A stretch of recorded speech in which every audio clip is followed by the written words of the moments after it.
Hey everybody, Professor Malat with another weekly overview. This week we are in week 11. That means officially we are 2/3 through the semester. We have about including this week, 5 weeks left. And then we're done and we go on winter break and get that much earned rest that we needed. So this week we are finished with the research argument. Yay! You guys put in a lot of hard work with both the annotated bibliography and writing your research argument essays. You all did a fantastic job. I know I was kind of hard on some of you, but I feel those of you who are really strong writers, I like to push you a little bit more to get a little bit more out of you and to help you to refine your writing. So forgive me if some of my comments may have seemed a little harsh. They were not intended to bring you down, but to help push you forward and to become an even better writer. So this week we are switching gears. You've done the hardest part, in my opinion, the hardest part. You got over the annotated bibliography. That one I think is even more difficult than writing the researched argument essay. Now, hopefully, we're going to have a little bit of fun in this unit. We are doing a recast. So, a recast is really just taking your researched argument, what you wrote your academic essay about, and kind of twisting it so that it becomes a public text for an intended audience.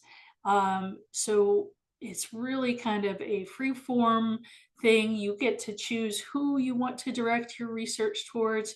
You get to figure out what the purpose is. You get to figure out what kind of genre or medium you want to use. So you have a lot of choices in this assignment. As you start to think about your recast project, I want you to think back and consider those 5 components of rhetoric that we learned about early on in the semester. If you need to review that, we have a link to chapter 4 of the Allen and Bacon Guide to Writing. But those 5 things are purpose, right? The reason that your project is existing. The audience, who are you going to target it towards or focus on?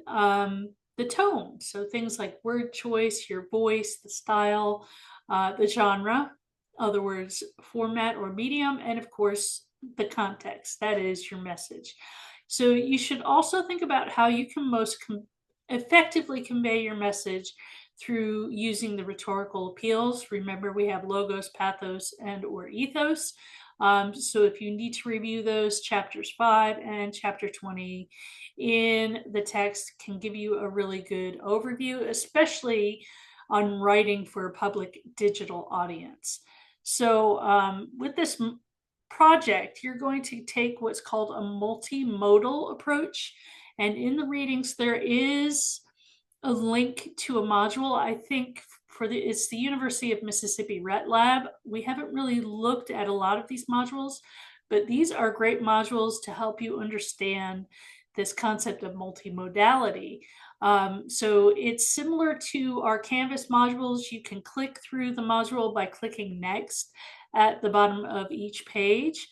There is also, if you click at the top left of the page on the Rhet Lab logo, you can access the table of contents if you just want to see what kind of pages are within the module. Actually, I'm going to open up the module so you can see what I'm talking about. This is the first page. Here are the next buttons. But if you click up here on Rhet Lab, you better do it for me, yeah. And then you have to scroll through to find the title of the module, which is multimodality. You can see the titles of the pages here. So when we get to, we can talk about the outcome here is define and evaluate remediation and remix.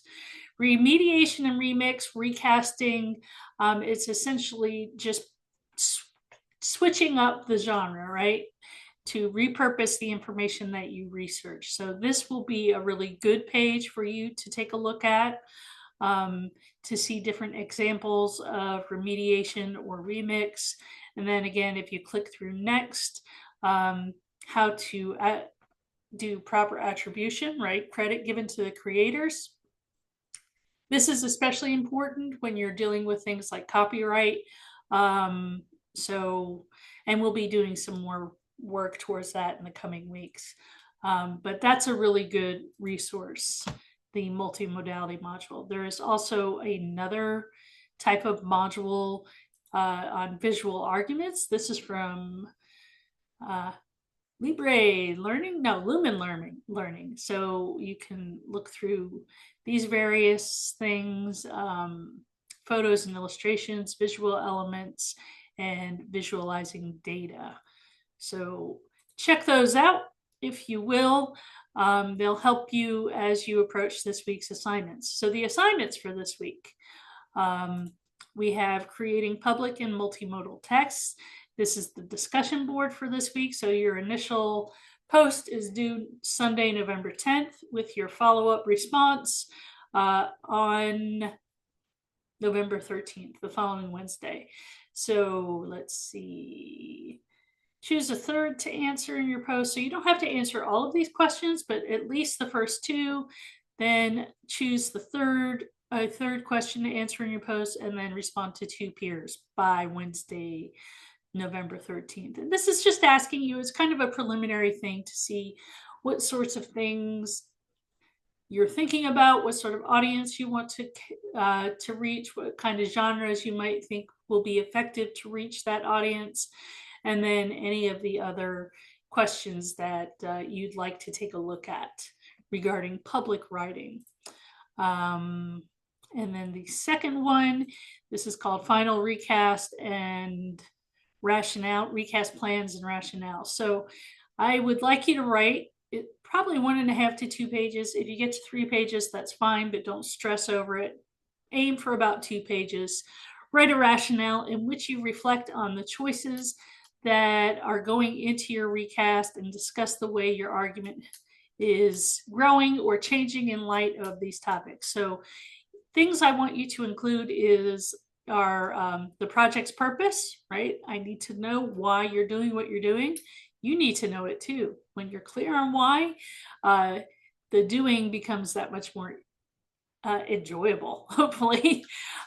We also want to know about the form, so the medium or the genre that you think will be most effective, your chosen audience that the project is directed towards, and any rhetorical choices you think you might be making in creating your recast.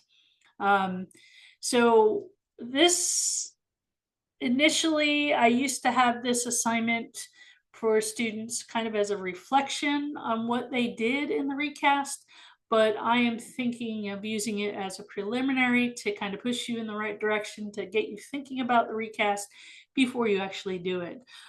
There is an example recast rationale from a guide that you see printed way back about 10 years ago. This is an actual student example. So here the student goes through the various choices that they made in their recast project. They discuss what the original argument was, as well as, and there's an example here of the trifold brochure that this student made, both the inside and the outside pages. So you get an idea of what a recast can look like, as well as what's expected of you in this rationale. There is a rubric down below, so I want you to talk about the purpose, the form, medium or genre, the audiences, could be more than one audience, any rhetorical choices, such as the rhetorical appeals, and if it's formatted correctly.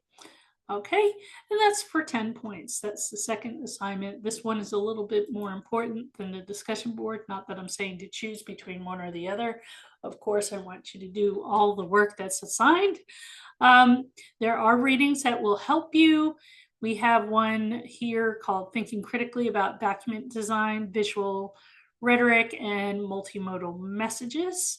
And another one here, Design Multimodal Text in a Variety of Genres. So this will help you as you start to design your project and think about the various things that go into making a recast. I do have, and I didn't link it here, I do have a list of requirements.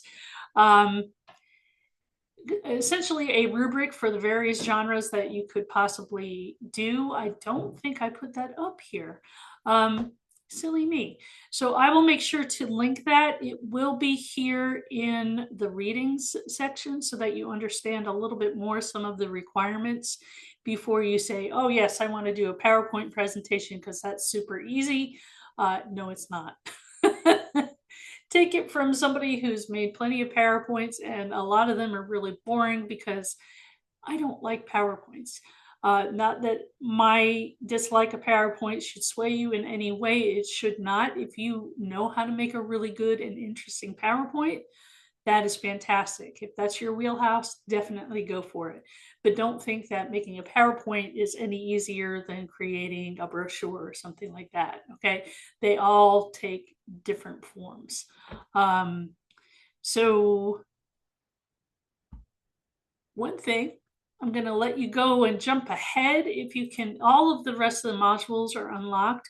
So if you take a look at the requirements for the recast in week 12, maybe I did put that here. No, I didn't. Okay. So what I'm going to do, you can look at the peer review draft to see what's expected of you.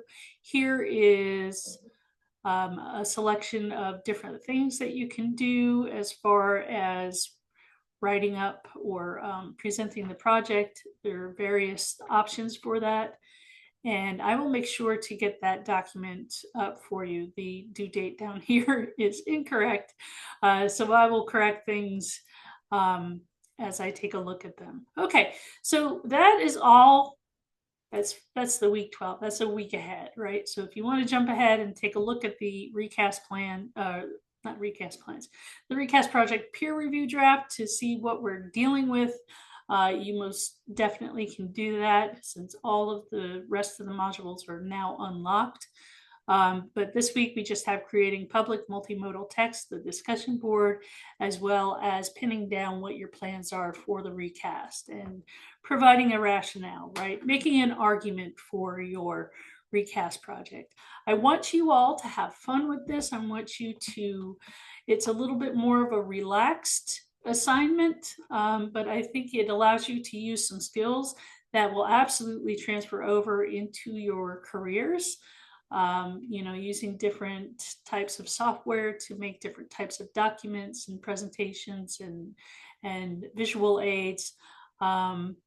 So I will post that document that I intended to have for you all, and I forgot that I did not put it up. I put it up in my other classes, my face-to-face classes, and forgot you all for some reason. Shame on me. Anyway, have a great week. I cannot believe it's November. And enjoy the rest of the ride down this roller coaster. Take care, everybody. Bye-bye.